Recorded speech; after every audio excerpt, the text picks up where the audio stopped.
6:30, the Real ID deadline is come and gone, which may have you at home asking what's next. Good evening and thanks for joining us for NBC 16 News at 6:30. I'm Alan Matthews. And I'm Gold Meadows. Now, you might be pleasantly surprised if you've been dreading a trip to the DMV to apply for a Real ID or to the airport for fear of long wait times at the security checkpoint. That has a lot to do with the recent enforcement of Real IDs, but it has even more to do with compliance rates, according to TSA.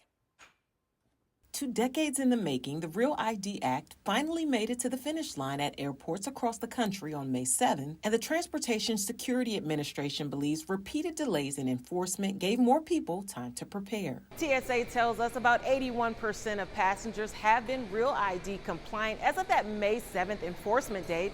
That means there's less likely to be delays at your TSA screening.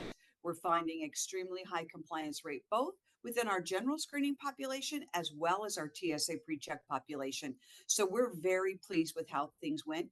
Our operations were not impacted because there was such a high compliance rate. The Department of Homeland Security worked with states to prepare for enforcement, and TSA leaving room for various forms of ID has had a trickle-down effect on foot traffic at the Department of Motor Vehicles. The public has had the opportunity to come in, right, and get their driver's license, and they too have been interacting with TSA, knowing that there may be other options.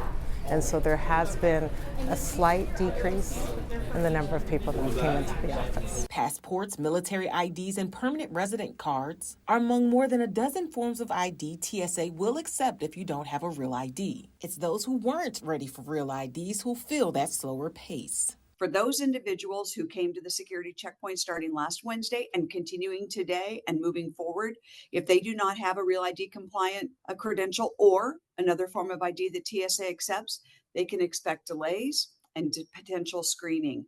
And of course, if we're unable to verify their identity, they risk being turned away from the security checkpoint. One flyer who doesn't have a Real ID says he wasn't too worried about enforcement. I have my Arizona ID.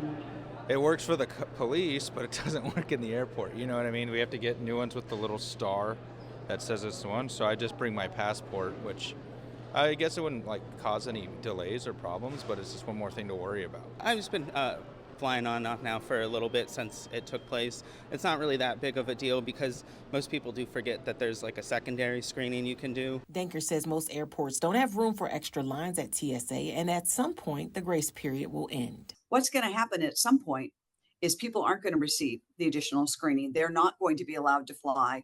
But what we're doing now is working with the public to educate them. To get a Real ID, DMV customers will need a document that proves they're in the country legally, like a birth certificate and 2 forms of address from 2 different sources.